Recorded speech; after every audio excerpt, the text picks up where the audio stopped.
মা বাবা মারা গেছেন, অসহায় হয়ে গেছে, এই ধরনের অনেক ছোট ছোট সন্তানরা তারা হয়তো পথ শিশু হিসাবে বেড়ে ওঠে। তারা পর্যাপ্ত শিশু হিসাবে তাদের যে অধিকার আছে সে অধিকারটুকু তারা পায় না। শিক্ষা তো দূরের কথা, নিয়মতান্ত্রিকভাবে একটু খাবার, একটু ভালো বাসস্থানের ব্যবস্থা তাদের হয় না। আপনি ঢাকা শহরে, চট্টগ্রাম শহরে, বড় বড় শহরগুলোতে গেলে দেখবেন বিভিন্ন ফুটপাতে, গুরুত্বপূর্ণ পাবলিক প্লেসগুলোতে অসংখ্য অগণিত পথ শিশুরা তারা শুয়ে আছে, তাদের দেখভাল করবার কেউ নেই। এই শিশুদের অনেকেই হয়তোবা তারা অনেকেই অনেক খারাপ মানুষের হাত ধরে ধীরে ধীরে অপরাধ জগতে চলে যাচ্ছে। কেউ হয়তো চুরি ছিনতাইকারের দিকে চলে যাচ্ছে, কেউ হয়তো সঠিক দিশার অভাবে নানা ভুল পথে পা বাড়াচ্ছে, কেউ হয়তো মাদকের বিস্তার, মাদকের বিক্রি, বিপণন, মাদকের মার্কেটিং, সরবরাহ, এরকম চেইনের মধ্যে তারা নিজেদের অজান্তে হয়তো ঢুকে পড়ছে। তাদেরকে অসাধু চক্র নানাভাবে ব্যবহার করছে। বস্তিতে বেড়ে ওঠা অনেক ছোট ছোট কোমলমতি শিশুরা তারা এভাবে ধ্বংস হচ্ছে। এদেশের মাদ্রাসাগুলো, বিশেষ করে কওমি মাদ্রাসাগুলো, ইয়েতিমদের লালন পালন করবার যে দায়িত্ব নিয়েছে, এই দায়িত্ব যদি ওলামা একরাম না নিতেন, এই ইয়েতিমদের যদি দায়িত্বভার গ্রহণ করার এই বিষয়টি ওলামা একরাম দেখভাল না করতেন, তাহলে হয়তো এদের অনেকেই অন্য সব পথ শিশুদের মতো তারা ভুল পথে চলে যেত। দেশের আইন শৃঙ্খলা রক্ষা, আইন শৃঙ্খলা পরিস্থিতি অবনতি হতো, নানাবিধ অসুবিধা তৈরি হতো। ওলামা একরামের এই যে নীরবে নিবৃতে এই যে লক্ষ লক্ষ ইয়েতিম লালন পালন, তাদের খাবার দাবার, তাদের বাসস্থান শুধু নয়, তাদেরকে দেশের সবচেয়ে দামি, সবচেয়ে ভালো মানুষ, সবচেয়ে আদর্শবান নাগরিক হিসাবে গড়ে তুলবার জন্য, সৎ মানুষ হিসাবে, নিষ্ঠাবান মানুষ হিসাবে, আল্লাহ বিরা মুত্তাকি মানুষ হিসাবে গড়ে তুলবার জন্য যেভাবে ওলামা একরাম কাজ করছেন, মাদ্রাসাগুলো কাজ করছে, দুঃখজনক হলেও সত্য, তাদের সেই কাজের কোনো মূল্যায়ন, কোনো স্বীকৃতি আজও পর্যন্ত এই রাষ্ট্র অথবা রাষ্ট্রকে যারা ধারণ করে তারা কখনো আজও পর্যন্ত দেয়নি। সময়ত ভাইরা, ওলামা একরাম সামাজিক কুসংস্কারের বিরুদ্ধে যে সংগ্রাম চালাচ্ছে, ধর্মের নামে অধর্ম কিংবা মানুষকে ভুল ভ্রান্ত আকীদা বিশ্বাস থেকে ফিরিয়ে এনে ইসলামের শুদ্ধ সঠিক চিন্তাধারার উপরে, সহি এবং বিশুদ্ধ আকীদার উপরে উঠাবার জন্য ওলামা একরাম যে পরিশ্রম করছেন, এর জন্য সাধারণ মানুষ কোনো চাঁদা তাদের দেয় না। তারা আল্লাহর খাতিরে, নবীদের যে চেতনা ছিল ইন আজরিয়া ইল্লা আলাল্লাহ, সেই চেতনায় উজ্জীবিত হয়ে তারা নিরলসভাবে এদেশের মানুষকে কুসংস্কার থেকে মুক্ত করবার জন্য কাজ করে যাচ্ছেন। বহু কুসংস্কার আছে, সামাজিক কুসংস্কার, যেই কুসংস্কারগুলো এই সমাজ থেকে ঝেঁটিয়ে বিদায় করেছেন মূলত ওলামা একরাম।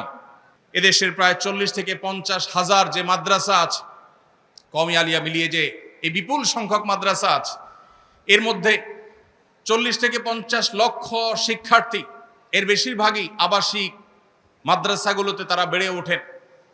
মাদ্রাসার চৌহদ দিতে এক একটা মাদ্রাসাতে কোনো কোনো জায়গায় 1000, 1500, 2000, 2500, 3000 অথবা কম বেশি শিক্ষার্থী যে আছে, এই শিক্ষা প্রতিষ্ঠানগুলোতে সাধারণত সচরাচর পরিবেশ যতটা সুন্দর থাকে, পরিচ্ছন্ন থাকে, অন্য সাধারণ যে সমস্ত আবাসিক প্রতিষ্ঠান আছে বা আবাসিক ভবন আছে, যেখানে মানুষ বসবাস করে, যেখানে বিভিন্ন বয়সী মানুষরা থাকে, আমরা যদি পরিবেশের যে কম্পেয়ার বা তুলনা সেটা যদি আমরা করি, তাহলে দেখব দ্বীনি মাদ্রাসাগুলোর পরিবেশ অত্যন্ত পরিচ্ছন্ন থাকে, অত্যন্ত সুন্দর থাকে।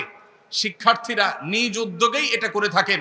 বাংলাদেশে 5% মাদ্রাসারও সকল ওয়াশরুম, সকল অজুখানা, সকল জায়গা এবং আঙিনা এগুলো পরিচ্ছন্ন করবার জন্য আলাদা পরিচ্ছন্নতা কর্মী সেভাবে থাকে না, বরং শিক্ষার্থীরা স্বেচ্ছাসেবার মাধ্যমে, তালেবে ইলমরা ভলেন্টারি ওয়ার্কের মাধ্যমে তাদের পরিবেশকে তারা সুন্দর করে, তাদের এনভায়রনমেন্টকে তারা সুন্দর করে।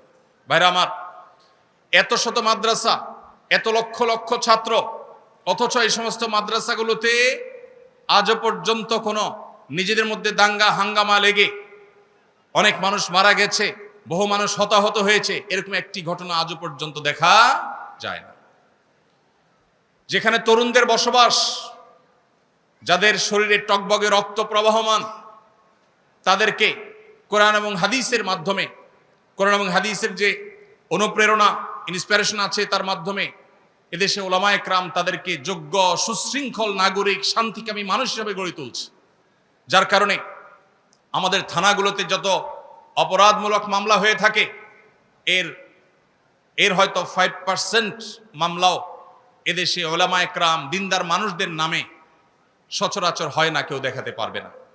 এভাবে একটা সমাজকে বিনির্মাণ করবার জন্য ওলামা একরাম যেভাবে দিন রাত কাজ করে যাচ্ছে, সেই তুলনায় এই রাষ্ট্র কখনো আলেমদের সেই অবদানের স্বীকৃতি দেয় নাই। প্রিয় ভাইরা আমার, আমাদের মাদ্রাসার তালেব ইলমদের সমালোচনার অনেক জায়গা থাকতে পারে, কিন্তু মাদ্রাসার তালেব ইলমরা যতটা শান্তিপ্রিয় হয়, তারা যতটা সুশৃঙ্খল হয়, সেটা মাদ্রাসার আভ্যন্তরীণ যে পরিবেশ আছে, লক্ষ লক্ষ শিক্ষার্থীরা হাজার হাজার মাদ্রাসায় তারা যে শান্তিপূর্ণভাবে বসবাস করে, এখনো পর্যন্ত, ভবিষ্যতে কি হবে আল্লাহ ভালো জানে, এখনো পর্যন্ত যে শান্তিপূর্ণ পরিবেশ এখানে বিরাজমান, অন্য সাধারণ শিক্ষা ব্যবস্থা সেটা কল্পনাও করা যায় না। আমাদের দেশে আইন শৃঙ্খলা পরিস্থিতি যতটা স্বাভাবিক আছে, যতটুকুন ভালো আছে, এই ভালো থাকার পেছনে আমাদের আইন শৃঙ্খলা রক্ষাকারী বাহিনী, আমাদের প্রশাসনের দায়িত্বশীল ব্যক্তিবর্গ, তাদের যেমন ভূমিকা আছে, ঠিক তাদের পাশাপাশি প্যারালালি অনেক বড় ভূমিকা পালন করছেন এদেশে ওলামা একরাম।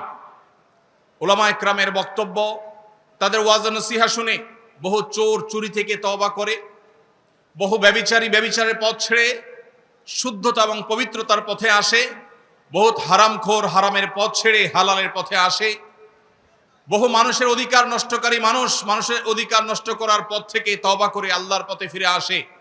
অজস্র তওবাকারী, অগণিত তওবাকারী গোটা দেশের প্রান্তে প্রান্তে ছড়িয়ে আছে, যারা হয় মিম্বরের আলোচনা থেকে, কিংবা মাহফিলের বক্তব্য থেকে, কিংবা ওলামাদের আলোচনা থেকে, কোনো দিনই মাদ্রাসা থেকে, কোনো আলেমের সোহবত বা সাহচর্য থেকে, কোনো আল্লাহওয়ালার সান্নিধ্য থেকে তারা হয়তো নিজেকে আত্মশুদ্ধির পথে এনেছেন, সংশোধনের পথে এনেছেন। এরকম হাজার লাখো অবদান আছে। ওলামা একরামের বক্তব্য শুনে কোনো মানুষ খারাপ পথে গিয়েছে, ভুল পথে গিয়েছে, এমন একটি নজির পাওয়া যাবে না। সম্মানিত ভাইরা আমার, ওলামা একরামের এই যে অবদান, এই অবদান যুগ যুগ ধরে এদেশের মানুষ যদি শুকরিয়া আদায় করে, তাহলে এই অবদানের প্রকৃত স্বীকৃতি এবং তার প্রকৃত কৃতজ্ঞতা আদায় করা সম্ভব হবে না। আস-সুন্নাহ ফাউন্ডেশন, উম্মার স্বার্থে সুন্নাহর সাথে।